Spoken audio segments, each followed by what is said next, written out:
आपण सर्वांनी काय करू, हात वर करून घोषणा द्यायच्या। भारत माता की, भारत माता की, वंदे वंदे वंदे। उपस्थित सर्व माझ्या आम आदमी पार्टीच्या सहकार्यांनो आणि आमच्याकडे जे आशेनं बघत असतील अशा पुणे नगरीतल्या सर्व नागरिकांना आम आदमी पार्टीचा सर्वांसमोर काही संकल्प केला आहे आम्ही की या पुण्यातून भ्रष्टाचार संपवायचा आहे।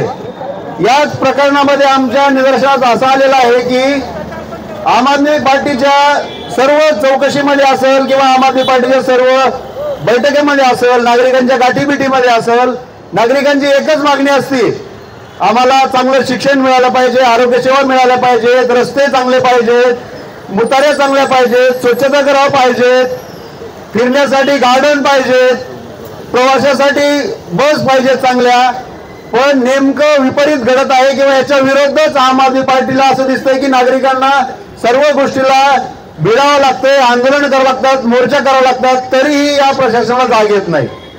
सामान्य माणसाच्या खूप साध्या साध्या मागण्या असतात, सामान्य माणसाच्या खूप छोट्या छोट्या अपेक्षा असतात, ज्याला त्यांनी खूप मोठ्या प्रमाणामध्ये कर भरतात, तरीही सामान्य नागरिकांना, पुणेकरांना पुणे महानगरपालिका अशा व्यवस्था उभा करून देत नाही। मग अशा पालिकेचं केलं काय पाहिजे? अशी पालिका जर आपल्यासाठी काम करत नसेल, काही मोजक्या ठेकेदार राजकीय लोकांसाठी, अधिकाऱ्यांसाठी काम करत असेल, तर ही लोकशाही आहे का? हा आम आदमी पार्टीचा पहिला प्रश्न आहे।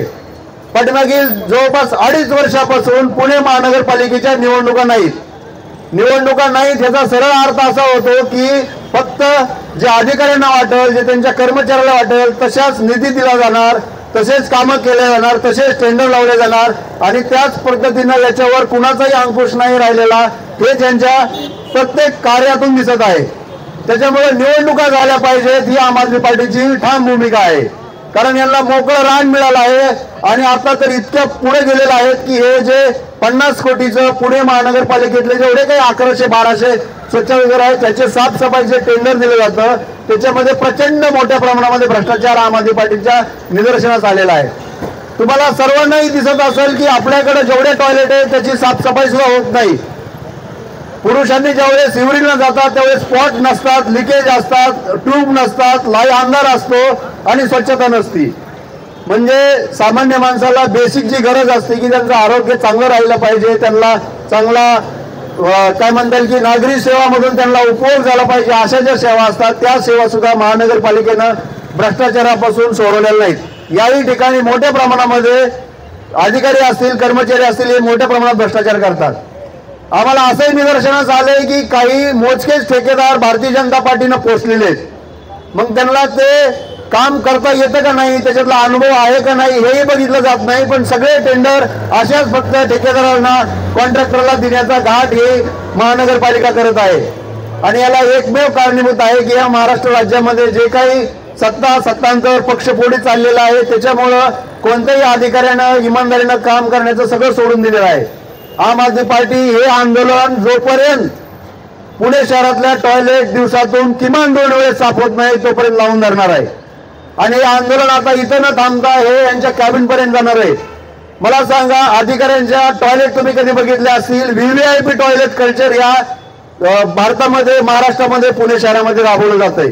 म्हणजे अधिकाऱ्यांचे टॉयलेट बघत असाल तर अपूर्ण राहत नाही, अशा ठिकाणच्यापेक्षाही स्वच्छ असतात आणि त्याला दिवसातून कित्येक वेळेस स्वच्छ केलं जातं। मग जो सामान्य नागरिक आहे, जो कर भरतो, जो इतक्या मोठ्या आपल्या कमाईतून मोठा भाग महानगरपालिकेला देतो, राज्य सरकारला देतो, यांना स्वच्छ टॉयलेटही मिळू नये, इतकी दुरावस्था कशामुळे होत असेल तर याला एकमेव कारण आहे। अरविंद केजरीवाल म्हणतात की साफ मनाचे, पारदर्शक लोक जोपर्यंत राजकारणात जात नाही तोपर्यंत अशाच गोष्टी चालत राहणार आहेत। आम आदमी पार्टी येऊ घातलेल्या महानगरपालिका असेल, विधानसभा असेल, सगळ्या निवडणुका लढणार आहेत।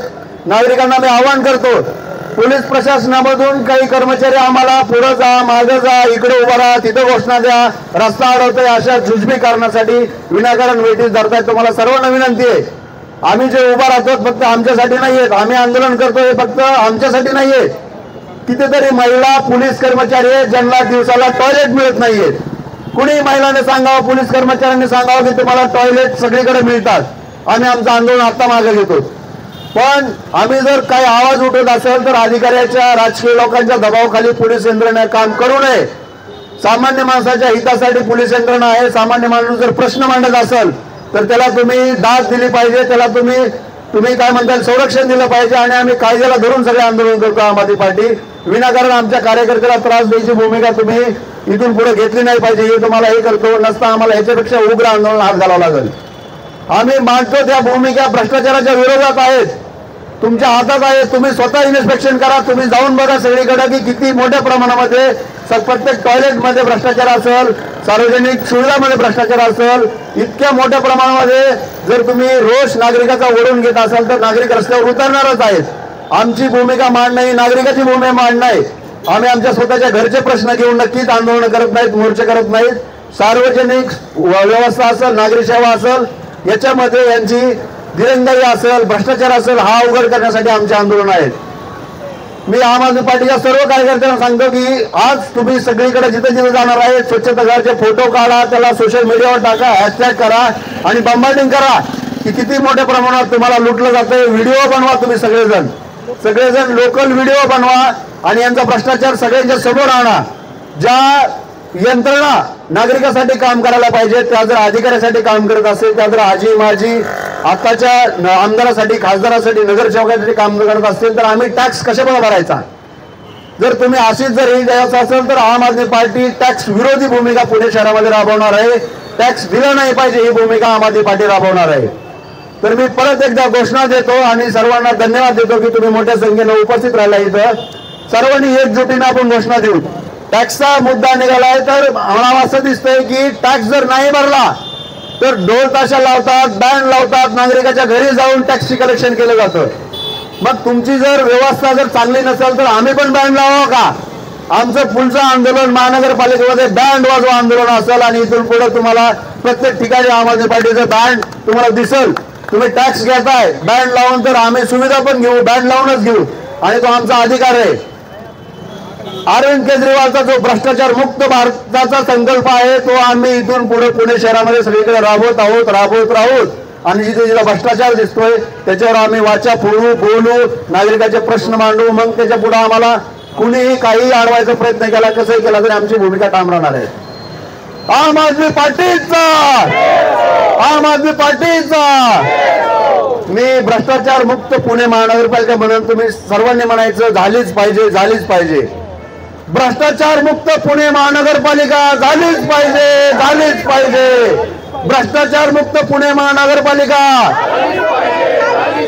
धन्यवाद। जय हिंद, जय महाराष्ट्र।